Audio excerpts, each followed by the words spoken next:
taking the time to watch this video, Heal Your Tribe video and podcast. This is our first attempt at doing a video in conjunction with our podcast, and bear with us if it seems a little weird. Please. I'm Zach, and this is Michael. Hi, everyone. Michael and I largely lead up the plant medicine work with that's associated with Heal Your Tribe, and of course Jess and Krista and Tressa do all the Kambo stuff. We do Kambo too, but we're not as involved. For sure. Yeah, for sure. We've done our training, but Yes. I would say that our preferences tend to go in a different direction. Yes, indeed. So today we wanted to talk about something that we've all been practicing and working with, and Michael has gone very deeply into, and that is the gene keys. Yeah, and it is a deep rabbit hole, Zach. Yes. Which I like. Yes, which is why you do it. It is. And it's funny because, I probably got introduced to the gene keys around 3 years ago at this point in time. Mm-hmm. And the level of work that I've done with it has been slow, and yet through that slowness, it's grown more and more deep. Yeah. And so while you say that I've gone deep, and I suppose I have, there's so much farther to go. Yeah. And before we get too far into talking about the gene keys, I want to first say that the reason we're talking about it on Heal Your Tribe is that, and correct me if I'm wrong, it's an incredible preparation and integration tool for all the plant medicines and even Kambo. I mean, I would argue that you could really use the gene keys for before one goes into a series of Kambo or Kambo sessions as well. Yeah, I think it might be helpful to say what the gene keys are. Yes, but I just want to preamble that's why we're talking about it, is that we believe that it's an incredible tool in itself, and it's a great preparation integration tool. But let's get into what is the gene keys. Yeah, and I think that'll help elucidate and illuminate kind of why we believe that it's so beneficial to this work. So the gene keys I first heard about as kind of an esoteric spin-off to this system called human design. Right. To put it in a nice little box is that the gene keys is a self-illuminating path that is based off of the principles of contemplation, inquiry, patience, and gentleness. And the way that I like to view it is kind of like a jungle gym for your inner contemplation that just through the act of engaging with it, it brings up these patterns for you to dance with. Yeah. And it can get far more esoteric than that. Yeah. But that at its core is what it is. And it's based off of a combination of, the I Ching, astrology, the chakra system, and it's a synthesis of different perspectives and beliefs that came in through a transmission given to this man, Richard Rudd. Yeah. And if I may, I find it to be a particularly useful tool to zero in on one's shadow, or shadows, I should say, plural, giving one a real solid direction about, hey, because of your reading, it's based on your... You get a chart. You get a chart, much like astrology, and it is based on your birth time, birthplace, birthday, but that through that chart, it really points you to, hey, everyone has all of these shadows. We all share shadows. However, this system points you to some shadows that are particularly loud for you as an individual, right? Yeah, and it invites you to look at how they play out depending on where they are in your chart. Right. And it's important to note that one of the things that I love about the Gene Keys is that it doesn't tell you the answer. Right. Which for some people it's very frustrating because we come into life and we really, really want something that gives us the answers to why am I the way that I am. Right. And what the Gene Keys does is that it gives you a vocabulary to work with. You know, each Gene Key, and there are 64 of them, has a shadow frequency, a gift frequency, and a acidic frequency. Right. And what you're talking about with that shadow work is it gives you a language to talk about your shadow and to just contemplate it. Yeah. And that is super helpful when you just know that you have these patterns and this behavior, but you can't really talk about it. You don't know how to describe it. Yeah. And maybe you're trying to mentally process it and you don't even know how to feel it. Yeah. Sometimes having the words allows you to feel it. Yeah. And one of the key components that Richard Rudd talks about is this aspect of where to allocate your time, right? We spend in our average day-to-day lives a decent amount of time thinking about everything that's wrong with us. We're constantly focused on our shadow, and without the vocabulary or the ability to really work with it. Whereas in the Gene Keys, it gives you the language to talk about it, and it also talks about how the gift and the acidic frequency is hidden within that shadow. Yeah. And so focus maybe 10% of your time on the shadow. Right. Don't ignore it. Definitely get to know it, befriend it. And then investigate the gift and the city that are there within it to just start raising the awareness. And again, patience and gentleness within that, right? It doesn't be, I'm done with this shadow. It's just, yeah. And I think we're jumping ahead for the audience a little bit, and we apologize. We're throwing around shadow, gift, and city. Let's talk about, like, you can go to genekeys.com. What's the process for working with the Gene Keys? Because you can go get the book, and the book is cool, and it's a little like overwhelming because you're like, well, what do I do with this book? And it's really thick and lots of information.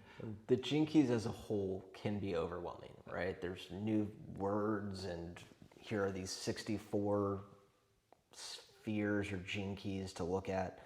And so where does one start? Yeah. The tricky answer is anywhere you want.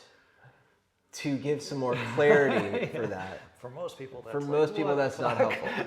So what I would recommend doing is going to the Gene Keys website, which is genekeys.com.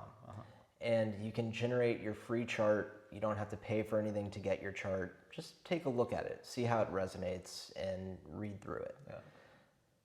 From there... But would you read through it with the Gene Keys book? Because I would look at... Just going back to when I started, if I looked at because the language is so specific to the Gene Keys, there's some learning just around the language used or the words used. There's definitely language around and a learning process around the language. I would still recommend starting with just the chart. Oh, okay. When you generate your chart, it also has a description of the Gene Keys in your activation sequence, which we will get more into detail. But it gives you a written down overview of what those 4 Gene Keys are for you, how they show up. Right. And so I would say just start by looking at your chart and reading through it and seeing if it inspires you or connects with you on some level. Sure. from there, yeah, maybe the next step is getting the book. Maybe the next step is doing the course around the activation sequence. Mm-hmm. Maybe it's that you just want a little bit more information. Right. And what I would say the next step is feel into it for yourself, what you're looking for. Right.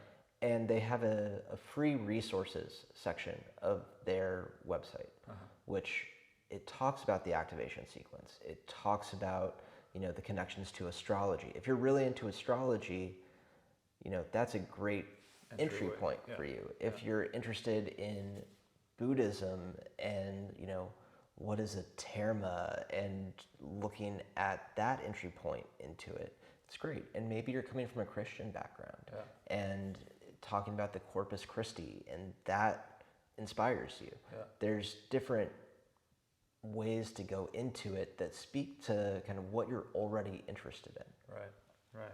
And one of the things I love about the Gene Keys and Richard Rudd is how he integrates, I would say a majority of the integration of spiritual paths would be Buddhism and Christianity. He does talk about other paths as well, but those were probably the two most talked about in the Gene Keys. Is that right? They definitely come up a lot. I mean, even the word city would be more along the Hinduism route broadly. Buddhism too. And Buddhism. It is a synthesis, right? So it pulls from these different sources, whether it's Christianity, Buddhism, Hinduism, even Hermetic wisdom and that kind of alchemical knowledge gets folded in as well. And so for me, I have this mind that likes to pull puzzle pieces together and just see how they fit in my own experience. Right. And the Gene Keys provides this playground for me to go into. And, the 4 pillars of contemplation, inquiry, patience, and gentleness, it's key. Yeah. It's part of the Gene Keys approach. Right. And, the question is, what do those things mean? Right.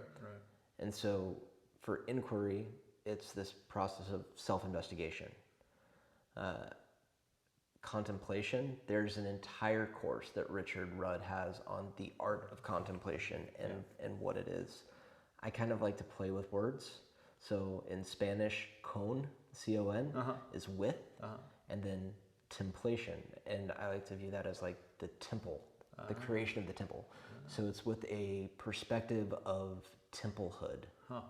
And everything that we're interacting with in life is our temple for us to do our work and to do our self-inquiry.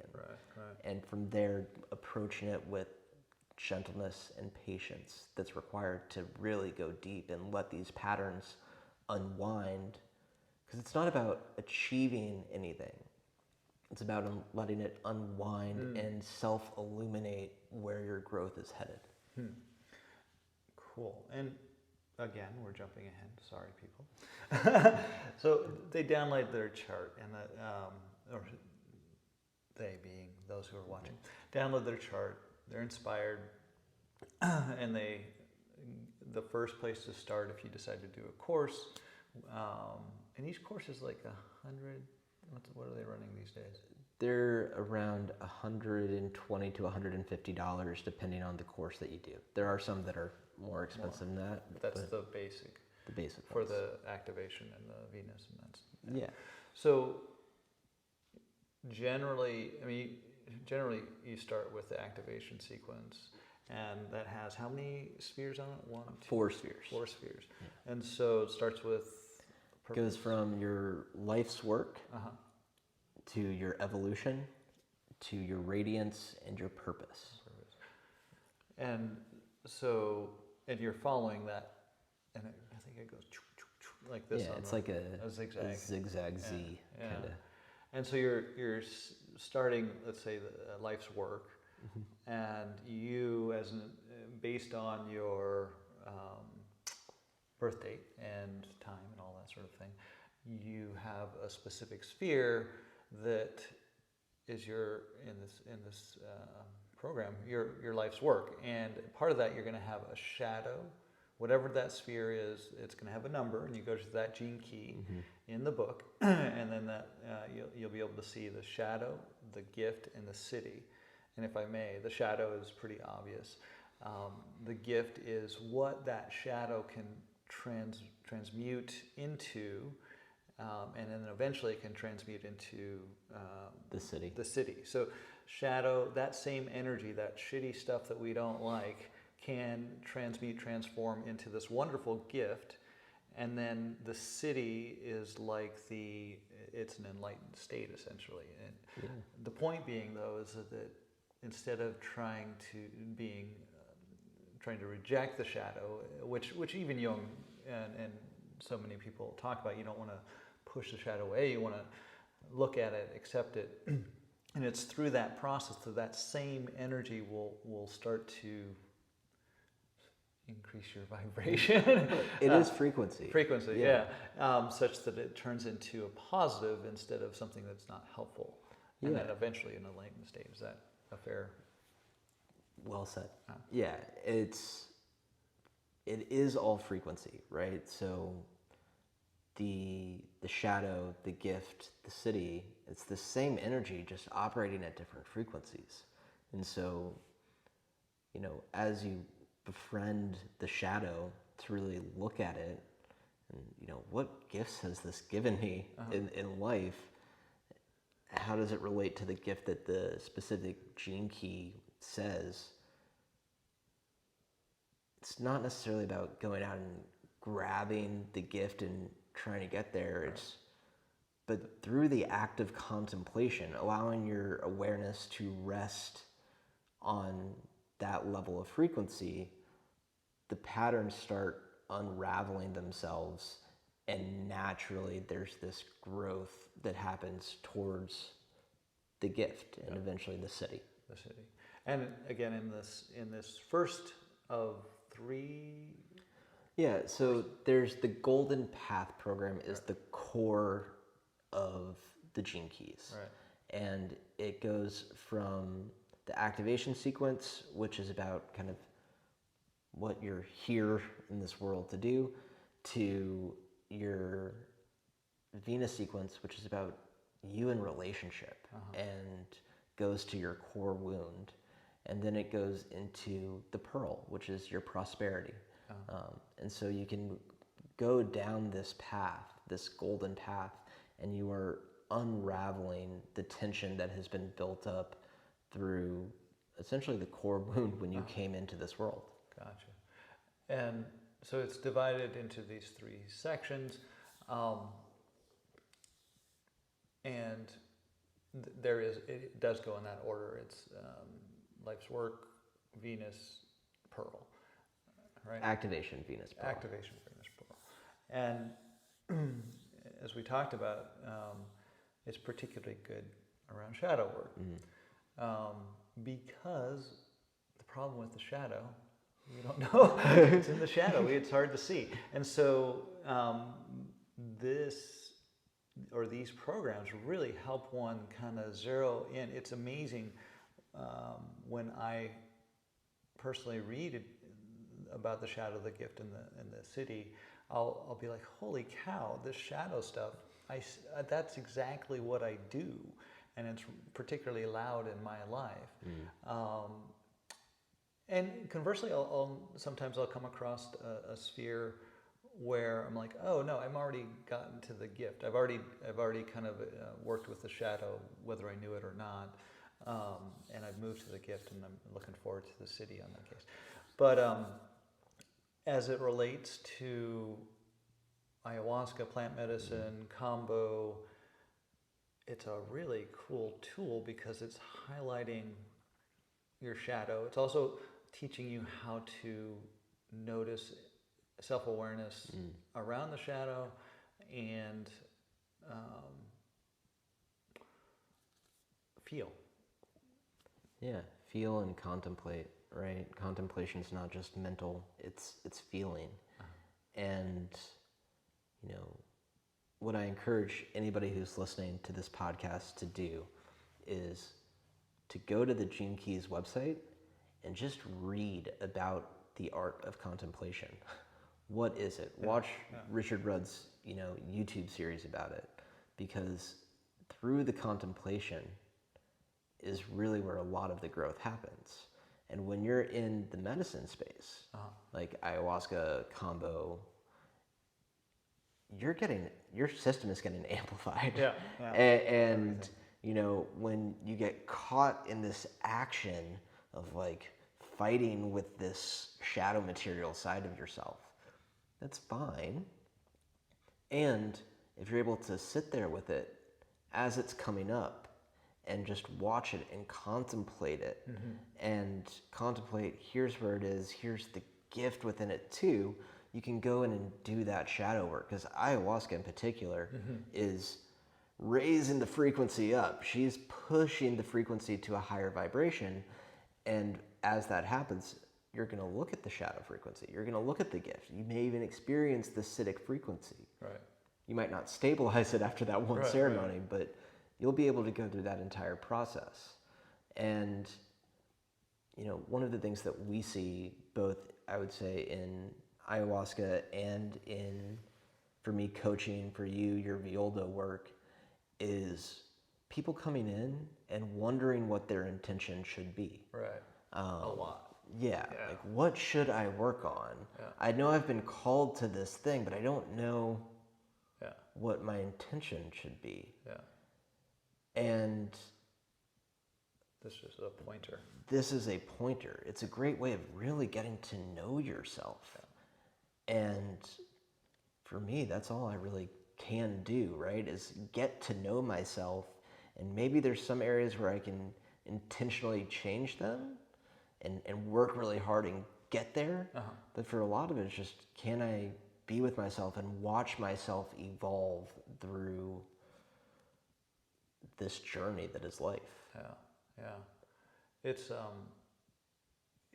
what you said about people not really knowing about their intentions is super interesting. I mean, there are wonderful intentions that are like, my intention this weekend or for this retreat is unconditional love. It's like, that is awesome. And what does that mean? What does that mean? And what are you kind of putting the cart before the horse in a way? Yeah, well, with the unconditional love one, it's especially tricky in the medicine. It's like asking for my heart to be open. And you go in there and the heart opens and all you see is junk. And it's like, this is an open heart. I'm looking at all of the ways in which I judge and, blame and dislike, and it's shadow material. Yeah. And, sure, ayahuasca is opening your heart, and here's what's there right now. Yeah. There's a bunch of shadow material, and yes, it's being released and worked on, but you're going to get confronted with it. Yeah. To your point about the unconditional love, true unconditional love, in my experience, and this is just my thought, it is ineffable. That term just doesn't do it. Yeah. And so it's essentially acidic frequency, which also, even Richard Rudd puts words around it. He's like, they're all kind of ineffable. Yeah. And so you go in there and you're asking for unconditional love. What does that mean to you from where you're asking it in that moment? Yeah. And what's the shadow pattern that's driving that question? What's the pain or suffering that's there that's inviting you to look for unconditional love? Yeah. Well, so as a preparation tool, as we're talking, it occurred to me, you can use the Gene Keys as you go into, say, ayahuasca retreat, mushroom ceremony, or if there's a mushroom retreat out there, I'm sure there are. There's tons. I'm kind of in my own bubble here, people. Kambo as well. is to do this initial Gene Keys work to just have a sense of, again, you only want to, the advice is only 10% of your time do you focus on the shadow, just so that you know you're aware of it, and so that when it comes up, we can have this wonderful possibility of raising the frequency up into the gift, and if you're lucky, into the city at some point. Mm-hmm. But if one does that prior to going into one of these transformational retreats, choose your flavor, you'll have a much better idea as to what intention that is really, I don't want to say achievable, but I want to say just much more relevant than these grand, open my heart, unconditional love. Yeah. Well, for me, it's your way to start working on it before you're even in Absolutely. The medicine. Right. You know, the Gene Keys in and of themselves are a transmission. And as you work with them, they're unwinding these patterns that we've built up. So let's take somebody who's coming into an ayahuasca retreat, for an example, and they've been, doing massage and doing all these other preparatory dynamics, changing their diet. But here's this one area where there's like, I'm waiting for ayahuasca to come clean me out. Yeah. Like, I've looked at this enough, and it's like, sure, maybe. Yeah, and in some cases, yes. Yeah. And a lot of times it's like, well, here's another angle to take on it. Yeah. Right? They're so consumed in the shadow frequency at that point in time. It's like, read the Gene Key and look at the gift. Yeah. Look at the city. Like, yeah. And because that could be your intention instead of I want to clean this out. You can change that, flip it to a more positive. Yeah. I would like to work towards. Do you have a gift off the top of your head? Yeah. So 33rd Gene Key, personal favorite. The shadow is forgetfulness. The gift is mindfulness, and the city is revelation. If you're just coming in there saying, I wish I would stop being so forgetful, right. It's like trying to shove the forgetfulness down. Versus, I'm forgetful. I'd like to really explore how I can be more mindful. It creates space. Yeah. And when we're talking about these energetic patterns that people have had, there's a certain amount of tension that's holding on. Yep. They're sentient, they've learned, they're constrained. And through working with the Gene Keys as a preparatory tool, it starts creating more and more space, allowing that knot to untangle on its own. And so instead of coming into the medicine with this super entangled knot, it might still be entangled when you get to the medicine, but it's just a little but it's a little bit looser, so the medicine can actually more easily untie it and straighten out that channel and allow things to flow through.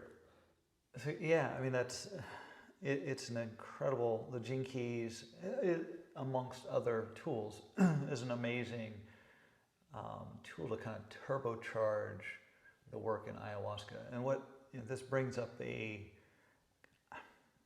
it's not a frustration, but because I think I was guilty of it when I first started working with ayahuasca and plant medicine, is this general Western sentiment of like, I'm going to go drink, let's say ayahuasca, and I'm going to get all these realizations, and it's going to kind of fix me. I don't really have, there's a period of time, and guilty, where I thought, oh, this ayahuasca thing, it's going to, that's all I have to do. I don't have to worry about really doing any work on outside of the ayahuasca ceremonies, and things like even things like therapy, meditation. Although meditation, it seems to be getting much more.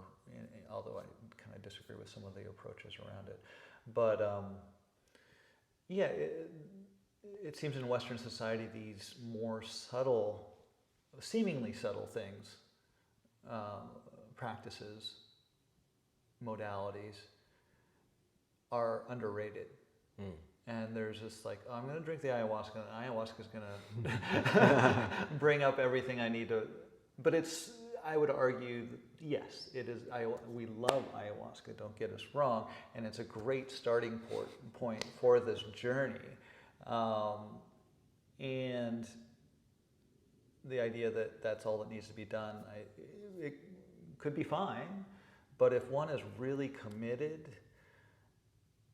to getting to know oneself and becoming one's most authentic self, these other modalities are super helpful. And the time and energy and frankly finances one spends on ayahuasca retreats or what have you,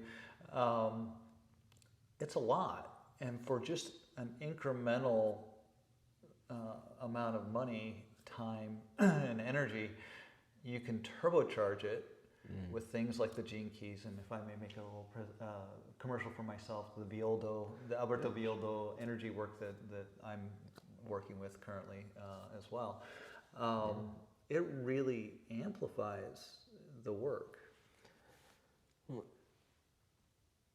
Not to get too philosophical on you. Okay. Please, no, this is the place for the philosophy. But the question that's there is, what is the work?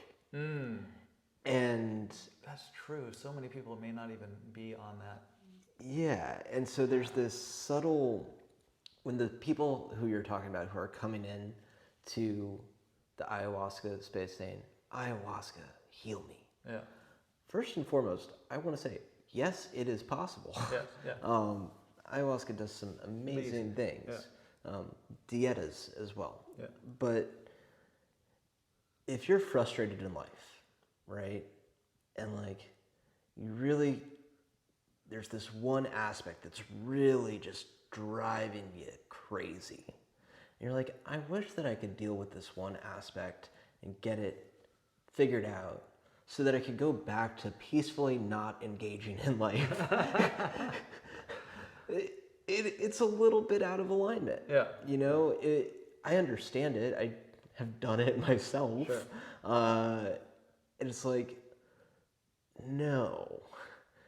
You figure that one thing out, maybe that pathway opens up, and you go back to all the same patterns that you had, except for this one thing's different. Well, eventually you're going to run into that next blockage, and you're going to sit there, and it's going to feel uncomfortable, and that discomfort is going to grow and grow and grow until you say, well, now I need to go do another ayahuasca ceremony to go look at this. And from a Gene Keys philosophy, as far as I understand it, that's totally fine. Yeah. It's natural, because through that kind of repeating the pattern over and over and over again, hopefully you start to notice the pattern. When you apply the Gene Keys to it, what it's really inviting you to do is engage with your life, right? You know, and Richard Rudd talks about this. There's these philosophies of nothingness, in some ways very Buddhist, and Gene Keys is kind of a philosophy of everythingness, and it's one and the same, but they're just different approaches to the same angle. Yeah. It's like, great, there's nothingness, so why do I need to engage in life? I'm just trying to solve the problems that come up, waiting for my time to die. Guilty of this at times, for sure.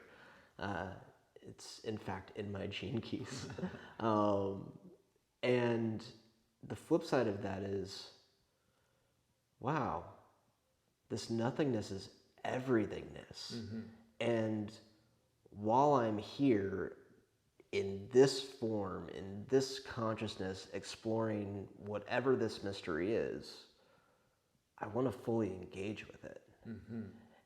And ayahuasca can help you get to that point where you work through those blockages and you come out of retreat feeling like a brand new baby and life is good. And we say this, it's like, look, after retreat, it is a great time to start a new practice, reinvigorate an old one. Start getting to it. Because if the only times that you're engaging with your own life are ayahuasca, it's going to be very expensive and it's not sustainable. And the truth of the matter is you're engaging with your own life all the time. You just might be checking out and distracting yourself. So again, that's totally fine. No judgment on that. Right. Because we do it ourselves. We do it too. I mean, I'll sit down and watch Netflix for a couple, 5-6 hours. And it's great, right?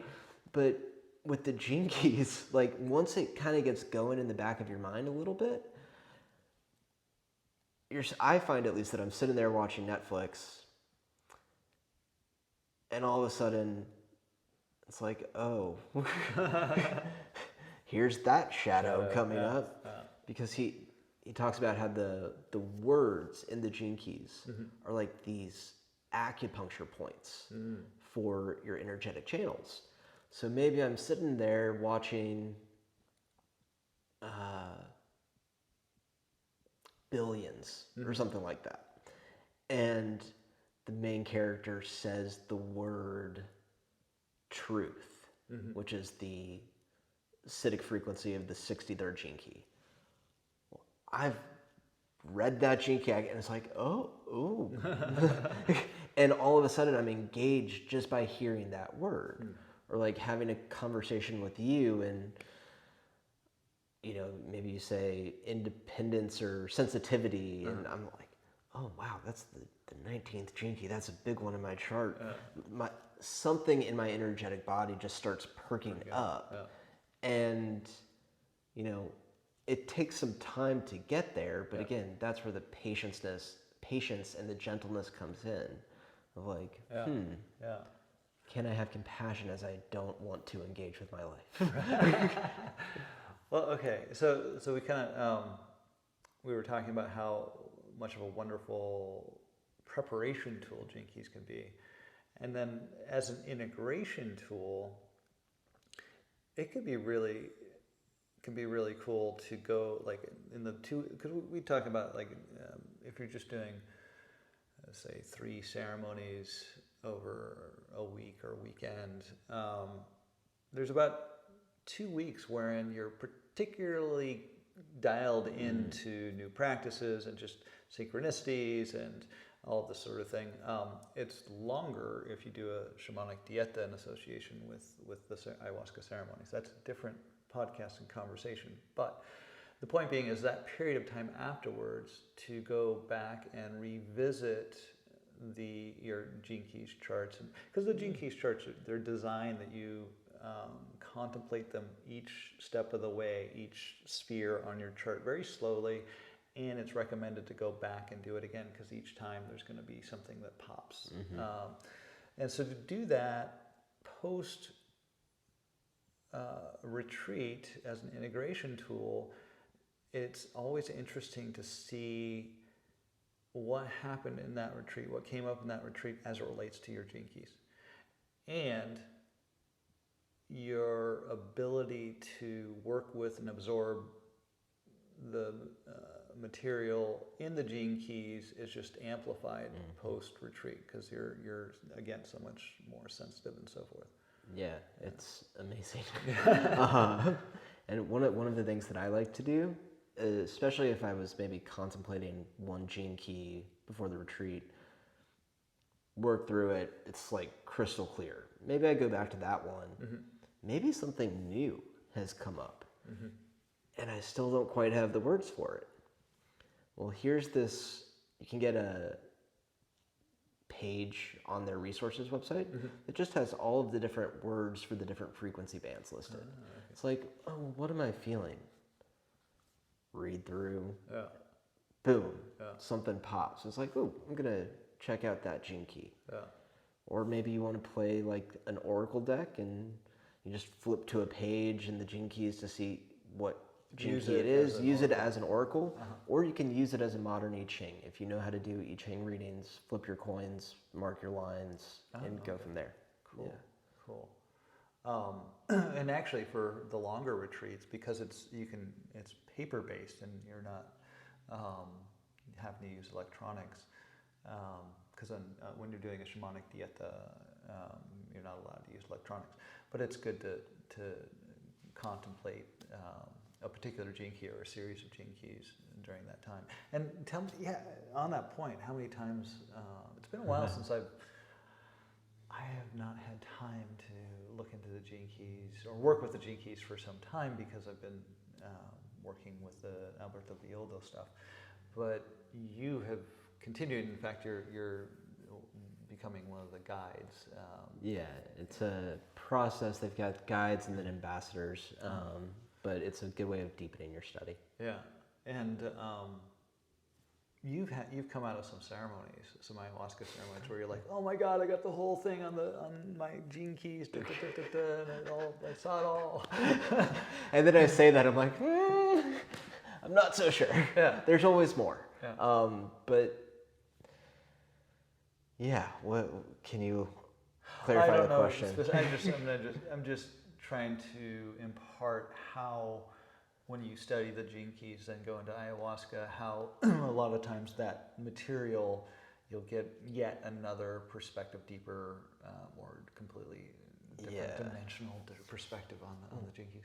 So one of the things that I love about the gene keys is I love esoteric wisdom, right? And so at one level, you can use the gene keys just as a nice contemplation practice, right? And kind of stick within your traditional bounds, and it's still super effective. On a more esoteric side of things, the gene keys are a mystery school, and there's a transmission that is running through them and underneath them. And so taking that and going into ayahuasca and having, both of those be some core principles of my practice, start attuning to that frequency and to that transmission that's coming through, and some of it on a broader, more universal scale, and some of it on just more of a personal, here's how that pathway runs down to my core wound. Wow. Speechless. It's potent. Something that just occurred to me, I'm probably changing subjects slightly, is that both ayahuasca and gene keys, it is an exploration of self and finding your true authentic self, because as we shed the BS and become more our authentic self, the ripple effect is amazing for people around, just our lives in general. And and for those who have experience working with psychedelics,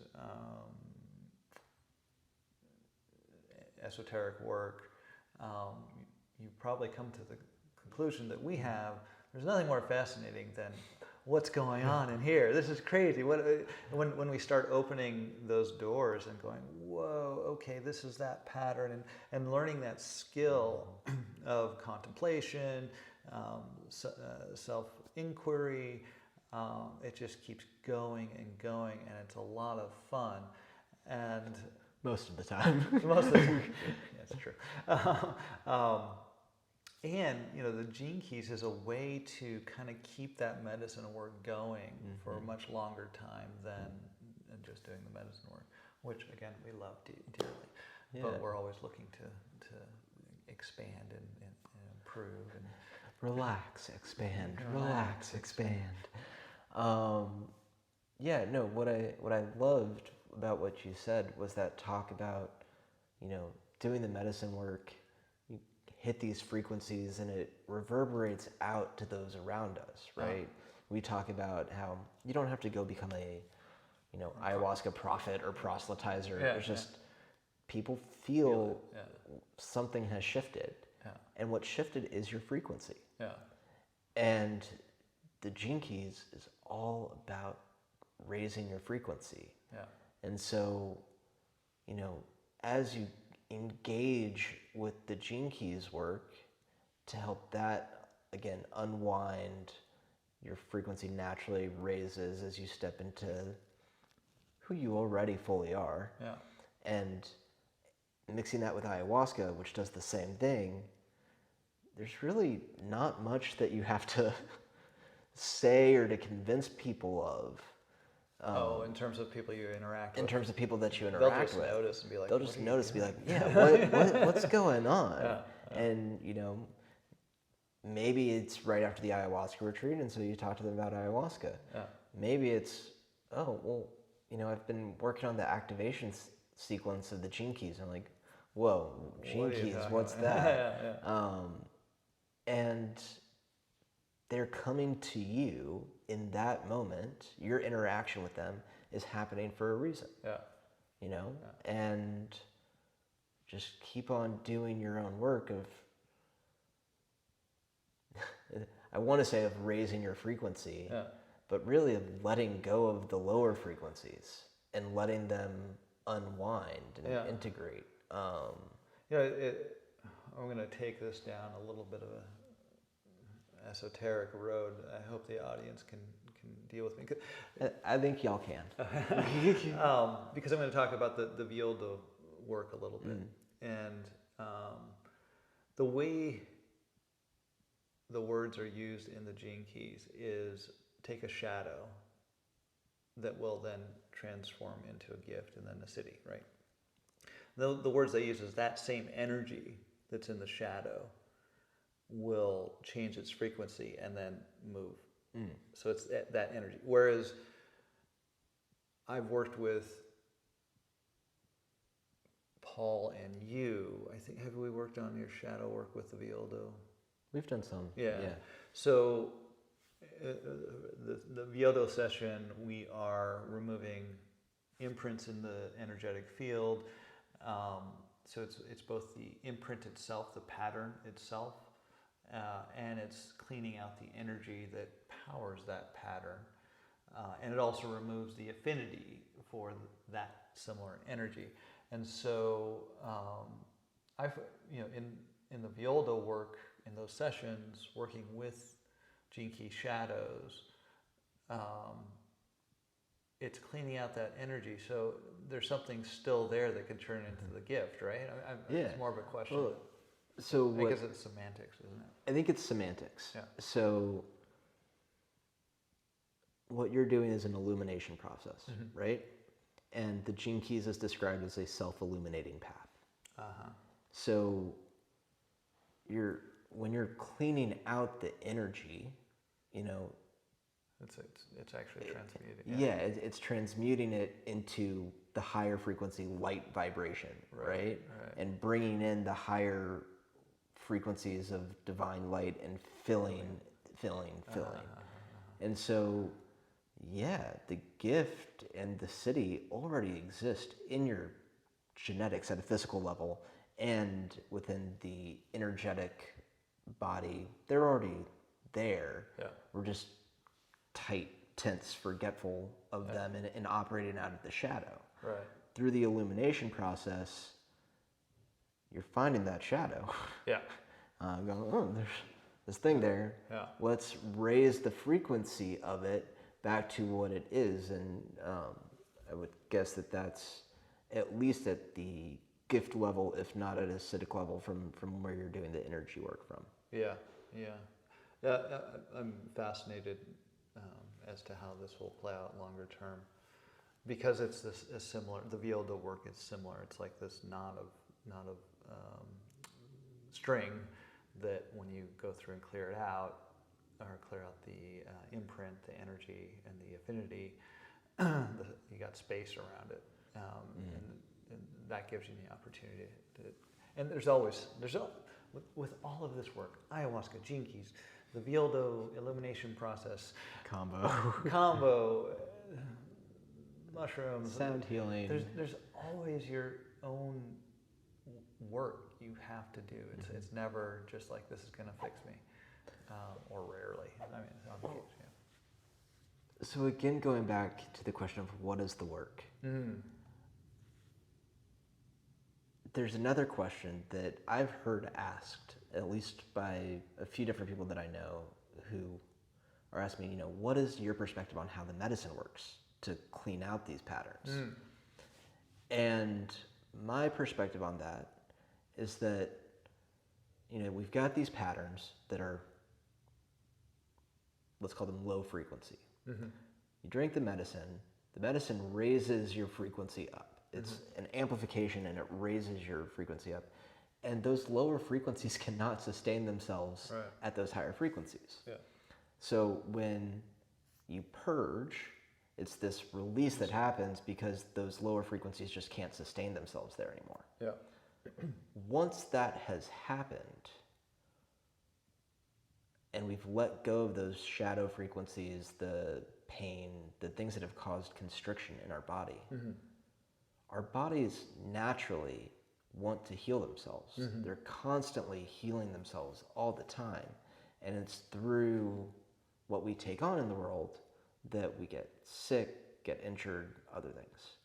And so if you're raising your frequency and the constriction is gone, then the body is able to do what it naturally does, which is heal itself and grow, essentially. Yeah.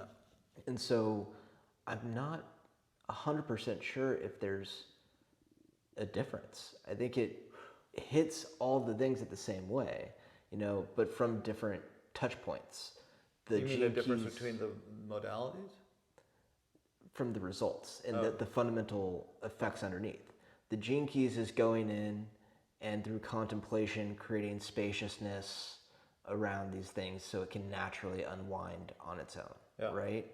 Ayahuasca is going in, and from this perspective at least, raising your frequency, ejecting the shadow frequency, and then allowing the body to naturally grow on its own.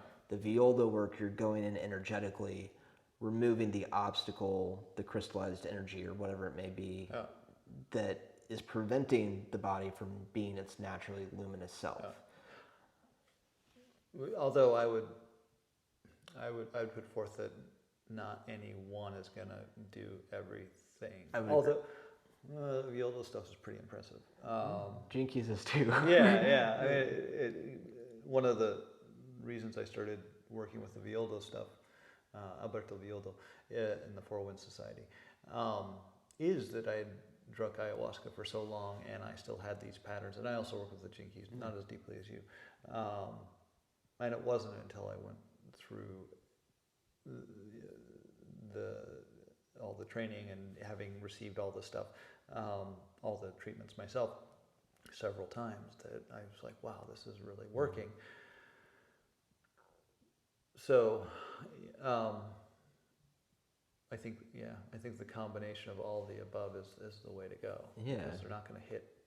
Well, if you were to come in, and we've talked about this, if you have somebody come in to do the Violdo work and they don't know their they don't know their shadows or the patterns, they can't feel them, then it's not going to be very effective. Yeah, I mean, fundamentally, even though you're there facilitating the work for them, if speaking from my own perspective and both uneducated and my experience with you, if I were to blow the wrong energy or feeling into the stone, I'm not going to get at the core issue of what it is. I'm going to think that I might be, but it's like this thing is still there. Yeah. The Gene Keys work illuminates that or starts unwinding that. Ayahuasca amplifies that clarity, maybe gets some of that not undone and gives you a lot of clarity on it. Yeah. And then you go into the Violdo work. It's like, oh, I know the feeling. I know exactly what it is. And the kind of energetic surgery is very precise, clean, and... Yeah, the Violdo stuff is that. Energetic surgery that is very precise and clean. And it's kind of, and if I'm kind of doing a commercial here for the Violdo work, it's kind of like, go drink ayahuasca, 10, 15 times, and you'll notice on certain patterns in your life. You come out the other side of a retreat, you feel great, no problems, and then those patterns start coming back. And then you go back into retreat. You feel great, everything's fine. And that same pattern keeps coming back. That's where the Viola work is perfect. You've gone through ayahuasca, which is helping you highlight that pattern. But ayahuasca is not going to clear the affinity or the imprint. There are other energies that ayahuasca will just knock completely out. You don't need to do any Viola work or anything else, but that's... Yeah, and if that imprint is highlighted, right, it's generally addiction in different ways. Yeah. Like it's just, you're trained to. Addiction might be strong. Yeah. You're just, those pathways are there. Yeah. And so, especially if you're not doing any additional work after ceremony, you're in a great place to create new neural pathways. So why not take advantage? So why not take advantage of it? Yeah. And then adding the gene keys in to support that shadow work, contemplating the gift in the city. Here we're going. Yeah. Let's get rid of this affinity. Boom. Yeah. Then taking that back into the medicine space. I mean, if you're I think there's a word for this, but like an inner explorer. Instead of what do they call them? Cosmonauts or psychonauts. Psychonaut, but rather than psychonaut, it would be just like going internal. Yeah. And it's just like, because eventually, at least for me, I was like, and to do a little gene key step here, my life's work sphere is the 19th gene key. Okay. Which is codependence, sensitivity, sacrifice. And so this codependent thing, it's like, if I can change this external thing, I'll feel better. Or if you would stop doing that, still external, I would feel better. Yeah. If I could stop doing this, I would feel better. Still partially dependent, but at least on that last one, I start going in. Yeah. And as I go in and notice this and notice what I'm feeling, oh my God, I become sensitive. And there's this really tricky part of that sensitivity. It's like, because the shadow can still exist in the gift of like, well, I'm so sensitive, so I need you to stop doing this thing so that my sensensitivity can be fine. Then it's right back into codependence. Yeah. Well, that's an interesting point. While you mentioned that, I'm working with the gene keys, I'll notice myself going gift, and then drop. I get tired or sick or something, I'll drop back down in the shadow. So it's not I imagine none of us have hit the city on anything yet. We definitely haven't stabilized there. One of the contemplations that I've been working on is, do I believe that it is possible for me to stabilize at these acidic frequencies? I've got some sessions set up to go into that contemplation. Yeah. But I do believe that when you're in the medicine, you can hit some of those acidic frequencies. Absolutely, yeah. And once you've hit them, your body knows and remembers that. Yeah, so you're training to get there. So you're training to stabilize at these different frequencies. Yeah. And so I can operate and feel like pretty good at different gift frequencies. I'm pretty stable here. If something rocks my core stability, then all of a sudden I'm like, shadow everywhere. So but I think that it is possible to experience the acidic states. Particularly in the medicine. And then just be conscientious of not having the delusion that you have stabilized at that frequency. But I'm looking forward to us hitting the acidic/enlightened states. That'd be really, really fucking cool. 2027, we'll see what happens. That's a Gene Keys joke. Yes. Cool. I think this is a good wrap-up point. So for those who are interested in the Gene Keys, they can go to thegenekeys.com. Go to thegenekeys.com, and are we going to be able to put some links in the video in the description. In the show notes. In the show notes. Description, what have you. Yeah. Cool. So I'll put that. We'll have a link to the activation sequence and to your free profile, and check it out. See how it resonates, and if you're called to go forwards. Yeah, unfortunately, we haven't set it up so that we would get a commission on you doing that. But so we're doing this out of the kindness of our own hearts for now. At some point, we'll have an affiliate link, but not now. I have an affiliate link. Yeah, but it's not on. Yes, it won't be on Heal Your Tribe. You want people to go to your website that has nothing but the affiliate link? No. He's working on it. I'm working on the other end. Well, cool. Thank you all for taking the time to watch this. If you like this content, please hit the subscribe button.